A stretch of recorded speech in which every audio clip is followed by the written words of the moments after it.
والفرقان الحميد. فأعوذ بالله من الشيطان الرجيم. بسم الله الرحمن الرحيم. إن الصلاة تنهى عن الفحشاء والمنكر. فقال أعزا: يا أيها الذين آمنوا اتقوا الله حق تقاته ولا تموتن إلا وأنتم مسلمون. صدق الله العظيم. قال رب اشرح لي صدري ويسر لي أمري واحلل عقدة من لساني يفقه قولي. رب زدني علما رب زدني علما اللهم رب زدني علما وألحقني بالصالحين. আল্লাহ রব্বুল আলমিনের লাখো মেহরবানি, যিনি আমাদেরকে বড় ভালোবেসে আজকে এই পবিত্র জুম্মা দিনে সমস্ত কাজকে ফেলে রেখে নিজে ঘরে নিজে ইবাদতের জন্যে আমাদেরকে ডেকেছেন, পছন্দ করেছেন। আমরাও আল্লাহ রব্বুল আলমিনের হুকুম মেনে নিজে আখিরাতে চিন্তা করে আল্লাহ রব্বুল আলমিনের ঘরে হাজিরা দিতে পেরেছি। তার জন্যে আল্লাহ রব্বুল আলমিনের শুকরিয়া আদায় করি, বলি আলহামদুলিল্লাহ। যেই ইবাদতের জন্যে আমরা মসজিদে হাজিরি দিয়েছি, এমন একটি ইবাদত, এই ইবাদত যদি আমাদের জীবনে না থাকে তাহলে কোনো ইবাদতের দাম নেই। নামাজ এমন একটি ইবাদত, এই ইবাদত যদি আমাদের জীবনে না থাকে, উলামায়ে কেরাম এখানে পর্যন্ত বলেন যার জীবনে নামাজ নেই সে মুসলমান নেই। মুসলমান হতে গেলে নামাজ অবশ্যই দরকার। আল্লাহ রাব্বুল আলামিন কুরআনুল কারীমে জানালেন 21 পারায় প্রথম পৃষ্ঠাতেই দ্বিতীয় ও তৃতীয় লাইনটাতেই আছে, ইন্নাস সালাতা তানহা আনিল ফাহশাই ওয়াল মুনকার। নামাজকে যদি তোমরা নামাজের মতন পড়ো তাহলে তোমাকে সমস্ত নোংরামো থেকে বাঁচিয়ে নেব।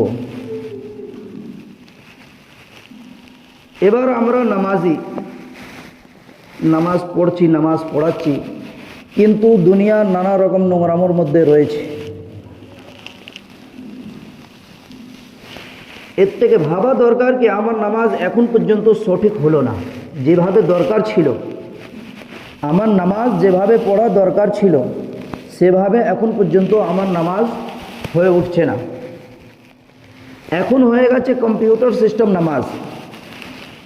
1.5 মিনিটে 4 রাকাত নামাজ একদম ঠাকাঠক ঠুকে দিয়ে চলে যাচ্ছি। লোক বলছে নামাজি, আমিও বলছি নামাজ পড়ছি, কিন্তু একবারও চিন্তা করি না কি যে নামাজ আমরা পড়লাম এটা আল্লাহ রাব্বুল আলামিনের দরবারে কাবিলে কবুল হবে কি না।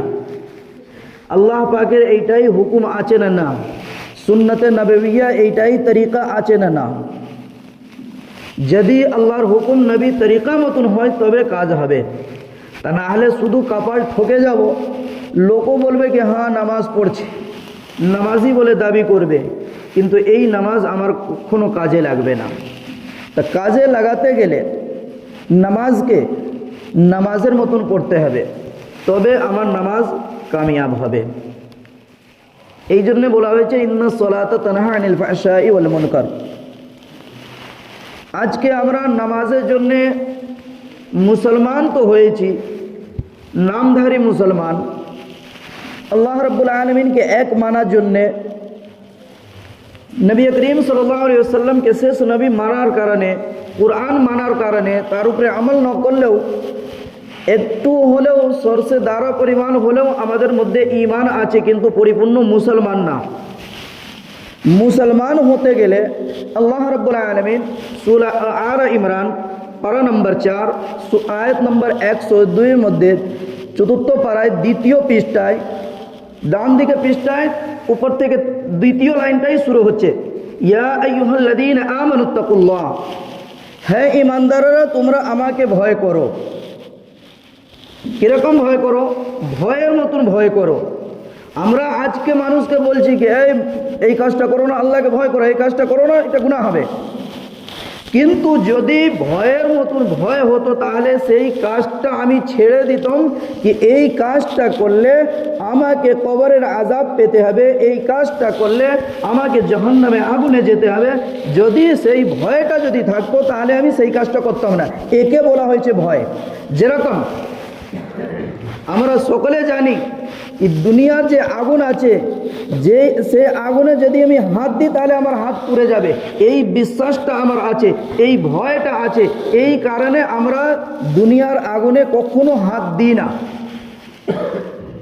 কখনো হাত দিই না। এই ভয় আছে, ভয় একে বলা হয় কি ভয় আছে, হাত দিলে আমার হাত পুড়ে যাবে, এই কারণে আমি হাত দিই না। কিন্তু যদি এই ভয়টা থাকতো কি দুনিয়াতে আল্লাহর হুকুম না মানার কারণে, নবী করিম সাল্লাল্লাহু আলাইহি ওয়াসাল্লামের তরিকা না মানার কারণে আমাকে জাহান্নামের আগুনে যেতে হবে, যে জাহান্নামের আগুনে পাওয়ারফুল বলা হয়েছে কি দুনিয়ার আগুন থেকে 70 গুণ বেশি পাওয়ারফুল হবে, সেই আগুনে আমাকে যেতে হবে। যদি আমার এই ভয়টা থাকতো তাহলে আল্লাহ রাব্বুল আলামিনের ফরিজা এবং নবী করিম সাল্লাল্লাহু আলাইহি ওয়াসাল্লামের সুন্নাতকে আমরা কখনো ছেড়ে দিতাম না। ভয় একে বলা হয়েছে। শুধু মুখে ভয় বলাটা ভয় হয় না, ভয় ওকে বলা হয় কি যে কাজ থেকে আমাকে দূরে থাকতে বলা হয়েছে সেই কাজটা থেকে আমি দূরে থাকব। যে কাজ আল্লাহর হুকুম বলা হয়েছে করার জন্য সেই কাজটাকে আমাকে পুরোপুরি জমে যেতে হবে, একে বলা হয় ভয়। ইয়া আইয়ুহাল্লাযীনা আমানুত্তাকুল্লাহ হাক্কা তুকাতিহি ওয়া লা তামুতুন্না ইল্লা ওয়া আনতুম মুসলিমুন। ভয়ের মতন ভয় করো এবং মরার আগে মুসলমান হয়ে মরো। তার নাম তো মাশাআল্লাহ মুসলমানে রেখেছি, মাঝে মাঝে জুম্মাতেও যাই, না হলে ঈদ বকরিদে যাই, জানাজাতেও যাই, তো মুসলমান তো রয়েছে। কিন্তু তা সত্ত্বেও আল্লাহ রাব্বুল আলামিন এখানে কেন বললেন কি মুসলমান হয়ে মরতে? এই কারণে কি ভয়ের মতন ভয় না করলে সে মুসলমান কখনো হতে পারে না। সর্বপ্রথম নামাজ, আমাকে গুনাহ থেকে বাঁচানোর একটাই রাস্তা আছে কি নামাজ। নামাজকে যদি আমরা সঠিকভাবে পড়ি তাহলে আল্লাহ রাব্বুল আলামিনের হুকুম কি আল্লাহ পাক আমাকে সমস্ত নোংরামো থেকে বাঁচিয়ে নেবেন। আজকে আমরা দুনিয়াতে নানা রকম কারণ দেখাচ্ছি কি ব্যস্ততার মধ্যে বিবি বাচ্চা রয়েছে, তাদেরকেও দেখতে হবে। যদি কাজ না করি আমার সংসার চলবে না, যদি কাজ না করি আমার সংসার চলবে না। এই কারণটা যেটা দেখাচ্ছি, এই বিবির বাচ্চার দায়িত্বটা আমি ভাবছি কি আমি নিয়েছি, আল্লাহ পাক বলছেন আমি নিয়েছি। আল্লাহ পাক বলছেন আমি নিয়েছি, আমরা ভাবছি কি না আমি নিয়েছি, কাজ না করলে খাবার সঠিক আছে। মিসাল আমরা খুব ভালো দিচ্ছি কি কাজ যদি না করি আমার বিবি বাচ্চাকে খাওয়াবে কি? কাজ অবশ্যই করতে হবে, কাজ করতে পারেন নাই। আল্লাহ রাব্বুল আলামিন কুরআনুল কারীমেও ঘোষণা করেছেন কি কাজ করো, আমার ইবাদত করো, কাজের জন্য বেরিয়ে পড়ো। সূরা জুমুয়াতে 28 পারায় আল্লাহ রাব্বুল আলামিন পরিষ্কার জানিয়েছেন কি কাজ নামাজ পড়ো, আমার ইবাদত করো এবং জমিতে হালাল রুজির জন্য বেরিয়ে পড়ো।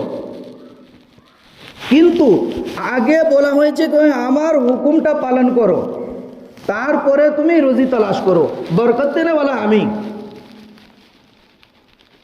আজকে আমরা এইটাই বলছি কি পূরণ করছি আমি, যদি কাজ না করি তাহলে খাওয়াবে কে?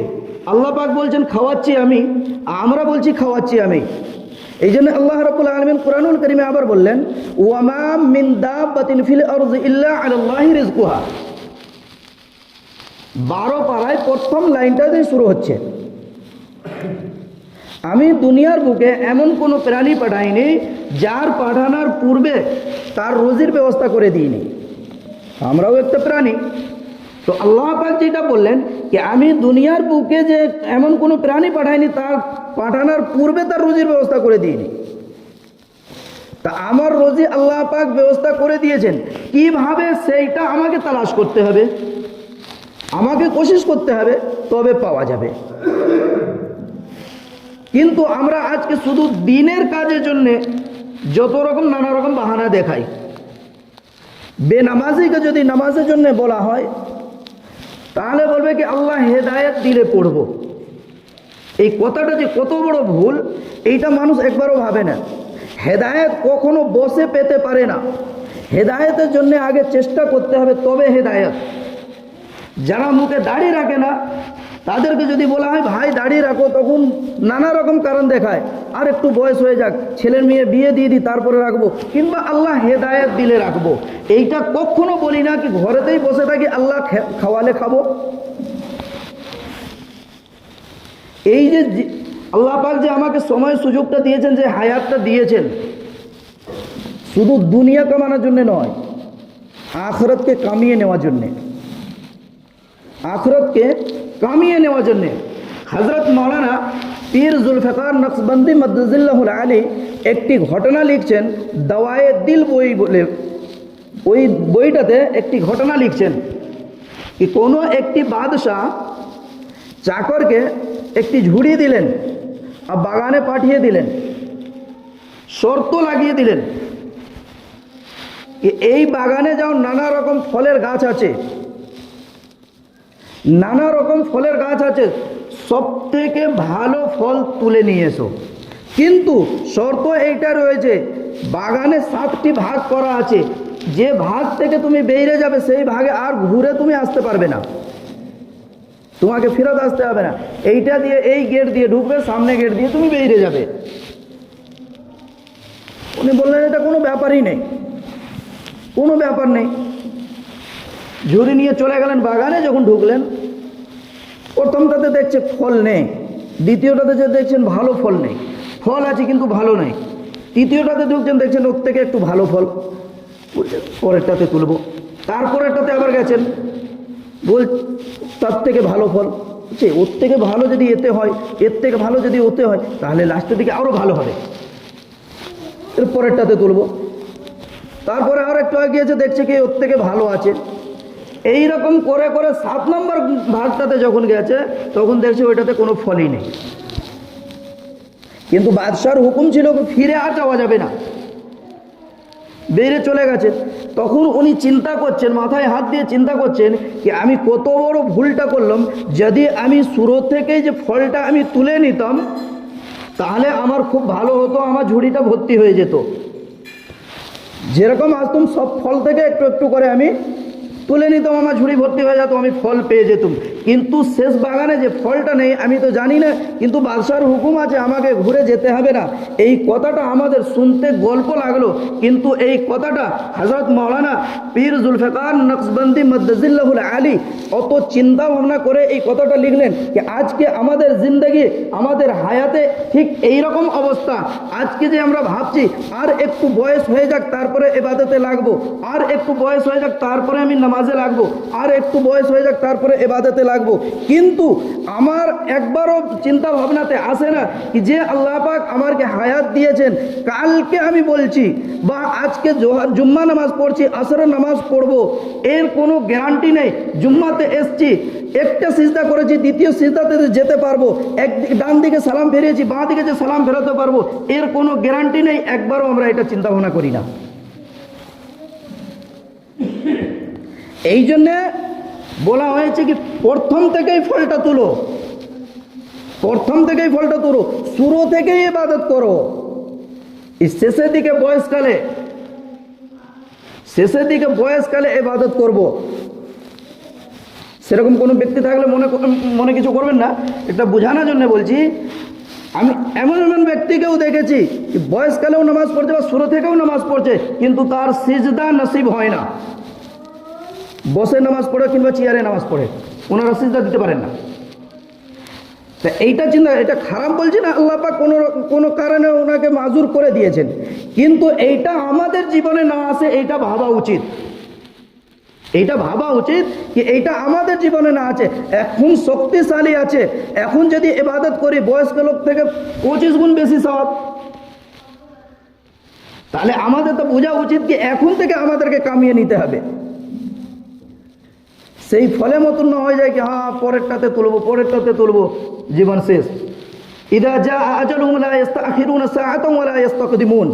আল্লাহ রাব্বুল আলামিন যার যখন মত ফিক্সড করে দেন, 1 সেকেন্ড এদিক সেদিক করেন না, 1 সেকেন্ড এদিক সেদিক করেন না।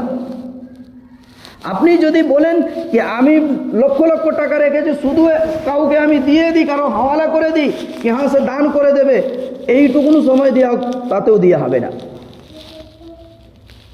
তো এইটা আমরা একবারও বুঝি না कि আমার সময় কখন এসে যাবে, আল্লাহ রাব্বুল আলামিনের হুকুম কখন এসে যাবে, ফেরেশতা নেমে যাবে कि হ্যাঁ চলো যাওয়া সময় হয়ে যাবে। তা আমাদেরকে তো তৈরি হয়ে থাকতে হবে। আজকে দুনিয়াতে যে নানা রকম আমরা কারণ দেখাচ্ছি, এই কারণ আমাদের চলবে না। আজকে আমরা মানুষকে বুঝিয়ে ফেলছি, কিন্তু কাল কিয়ামতের দিন আমাদের কারণ চলবে না। এই কারণ কখনো আল্লাহ রাব্বুল আলামিন শুনবেন না এবং ফেরেশতারাও শুনবে না। কারণ আল্লাহ পাক পরিষ্কার বলে দিয়েছিলেন, ফাইদা কুদিয়াতিস সালাতু ফান্তাশিরু ফিল আরদি ওয়াবতাগু মিন ফাযলিল্লাহ। ইবাদত করো এবং মসজিদ থেকে বেরিয়ে পড়ো, জমিতে যাও, হালাল রুজি তালাশ করো। আজকে আমরা কি করছি? এটাও আছে যা পাওয়া যায় নামাজ থেকে পাওয়া যায়, যা পাওয়া যায় নামাজ থেকে পাওয়া যায়। নামাজ পড়েন, আল্লাহ রাব্বুল আলামিনের দরবারে হাত তুলে দোয়া করেন कि আল্লাহ পাক আমাকে এটা চাই, এটা দেন, অবশ্যই দেবেন। সাহাবাদের ইয়াকিন ছিল, সাহাবারা চেয়েছেন, পেয়েছেন। একটি সাহাবা তিজারতের জন্য বেরিয়েছেন, 3 দিন পরে বাড়ি ফিরেছেন। 3 দিন পরে বাড়ি ফিরেছেন। বাড়ি এসেছে, বিবি বলছে বাড়িতে কিচ্ছুই খাবার নেই, যদি কিছু এনে থাকো তাহলে দাও। বেরিয়েছিলেন তিজারতের জন্য, ব্যবসার জন্য, কিন্তু ব্যবসা হয়নি। তখন বলছে কি বাড়িতে 3 দিন চুলো জ্বলেনি। তখন বলছে বাড়িতে 3 দিন চুলো জ্বলেনি? বলছে না। বলছে ঠিক আছে, 1 লোটা পানি এনে দাও। 1 লোটা বিবি পানি এনে দিল, ওযু করলেন, নামাজে ডাইরে গেলেন। বলছেন কি আল্লাহ নবীর মুখ থেকে আমি শুনেছি कि আল্লাহ নবী বলেছেন কোনো রকম যদি হাজত পেশ আসে, কোনো রকম যদি দরকার পড়ে, অভাব আসে, তাহলে 2 রাকাত নফল নামাজ সালাতুল হাজত নামাজ পড়ো, আল্লাহ রাব্বুল আলামিনের দরবারে চাও, আল্লাহ রাব্বুল আলামিন দিয়ে দেবেন। ইয়াকিনটা দেখেন কতটা ছিল সাহাবাদের। তখন বিবি পানি এনে দিলেন, ওযু করলেন, ইনি নামাজে দাঁড়িয়ে গেলেন। নামাজ পড়ে সালাম ফিরিয়ে বিবিকে জিজ্ঞাসা করছে কিছু ব্যবস্থা হয়েছে? আমাদের বিবি হলে ঝাঁটা নিয়ে তাড়া করতো, কে এরকম পাওয়া যায়? সাহাবিয়া ছিলেন, ইমান কতটি ছিল? বলছে না এখনো কিছু আসেনি। তখন উনি বলছেন কি মনে হচ্ছে আমার নামাজ এখনো সঠিক হয়নি, আমার নবীর কথা কখনো মিথ্যা হতে পারে না। উঠে দাঁড়ালেন, আবার 2 রাকাত নামাজ পড়লেন। আবার 2 রাকাত নামাজ পড়ার পরে আবার সালাম ফিরিয়ে জিজ্ঞাসা করছেন, তখনও বিবি বলছে না এখনো কিছু আসেনি। তখন বলছে আমি নামাজ ঠিক সঠিকভাবে পড়তে পারছি না, যদি আমার নামাজ সঠিক হয় তাহলে পাবো না, এটা হয় না। আল্লাহ নবী বলেছেন এটা ভুল হয়, আমার নামাজে ভুল আছে। সাহাবারা কি বলছেন? আমার নামাজে ভুল আছে। আল্লাহ নবীর কথা কখনো মিথ্যা হতে পারে না।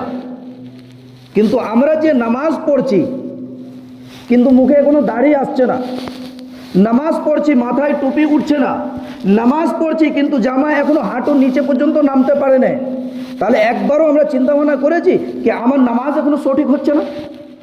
যদি নামাজ সঠিক হতো তাহলে সুন্নত তরিকার মতন আমি জীবনযাপন করতাম। সে সাহাবা ছিলেন, তখন বলছেন কিনা আল্লাহ নবীর কথা কখনো মিথ্যা হতে পারে না।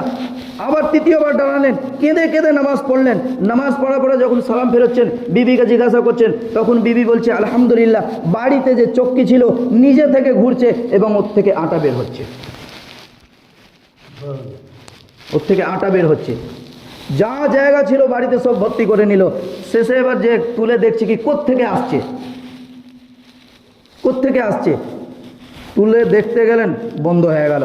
সাহাবা তাড়াতাড়ি করে চলে গেলেন নবীর দরবারে, বলছে ইয়া রাসূলুল্লাহ, ইয়া হাবিবাল্লাহ, এইরকম আপনার কথা আমার মনে পড়লো, বাড়িতে অভাব ছিল, কিছু ছিল না, আমি সালাতুল হাজত নামাজ পড়ে আল্লাহ রাব্বুল আলামিনের দরবারে দোয়া করলাম, আল্লাহ পাক আমার যে বাড়িতে যে চক্কি ছিল নিজে থেকে ঘোরাতে লাগলো এবং আটা বের হতে লাগলো, সমস্ত জায়গা আমি ভর্তি করে নিয়েছি।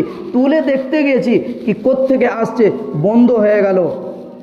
এটা কি রকম মাজরা আমি কিছু বুঝতে পারলাম না। তখন আল্লাহ নবী বলছেন, তুমি তুলে যদি না দেখতে তাহলে কিয়ামত পর্যন্ত ওর থেকে আটা বেরোতো এবং আমার উম্মতরা পেতে থাকতো। কিসে বরকতে? নামাজে বরকতে, নামাজে বরকতে। অন্য কিছু নয়, নামাজের জন্যে। আজকে যে নামাজকে ছেড়ে আজকে আমরা দুনিয়ার পিছনে পড়ে আছি, আমরা আখিরাতকে বরবাদ করছি, এইটা আমরা একবারও চিন্তা ভাবনা করিনি কি যে দুটো চোখ বন্ধ হবে, যখন কবরে যাব, অন্ধকারে ঘরে যাব, তখন আমার কি হাসর হবে। এই জন্য আমাদেরকে নামাজ হর হালে পড়তে হবে। যদি আমাদের জীবনে নামাজ নেই, আমরা মুসলমান বলে কখনো দাবি করতে পারবো না। মুসলমান হতে গেলে নামাজ চাই। যার জীবনে নামাজ নেই সে মুসলমান বলে কখনো দাবি করতে পারে না। আজকে দুনিয়াতে দেখেন যত রকম জায়গাতে মুসলমান শুধু মার খাচ্ছে, মুসলমান মার খাচ্ছে। কারণ কি, দুনিয়াতে মুসলমান আছে। তো হেফাজতের দায়িত্ব তো আমাদের, হেফাজতের দায়িত্ব আল্লাহ রাব্বুল আলামিন নিয়েছেন, তাহলে মার খাচ্ছি কেন, এটাও তো ভাবা উচিত। যত দেখেন শুধু মুসলমান বলে মারছে, মুসলমান বলে মারছে, কেন মার খাচ্ছি? সেজে আছি মুসলমান, সেজে আছি মুসলমান। এই যে মেম্বারে বসে বক্তৃতা দিচ্ছি, হুজুর সেজে আছি, ভিতরে কিছু নেই, বলে দিয়াটাই শুধু আলিমের পরিচয় নয়। দু চার কথা বলে দিয়াটা আলিমের পরিচয় নয়, কিছু থাকতে হবে। তো সেই রকমই আজকে দুনিয়াতে আমরা মুসলমান সেজে আছি।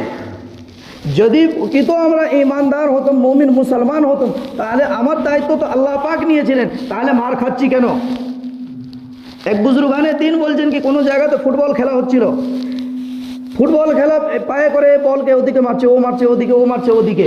তো একটি মানুষ জিজ্ঞাসা করছে কীভাবে বলটাকে কেন মারছে? তখন বলছে ফাঁকা আছে বলে তাই। যদি ওর ভিতরে কিছু থাকতো তাহলে পায়ে লাগতো, মারতো না। তা আজকে দুনিয়াতে আমরা ঠিক সেরকমই মার খাচ্ছি। যদি আমার ভিতরে ঈমান থাকতো তাহলে আমার ঈমান আমাকে রক্ষা করত। আমার ঈমান নেই বলে আজকে দুনিয়াতে মার খাচ্ছি।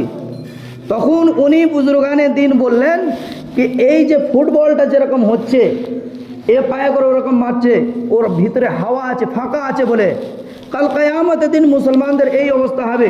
দুনিয়াতে মার খাবে শুধু মুসলমান ছিল বলে, আখিরাতে মার খাবে কি দুনিয়াতে মুসলমান ছিলই না বলে। তো দুনিয়াতে আজকে মার খাচ্ছি মুসলমান বলে, নামধারী মুসলমান বলে।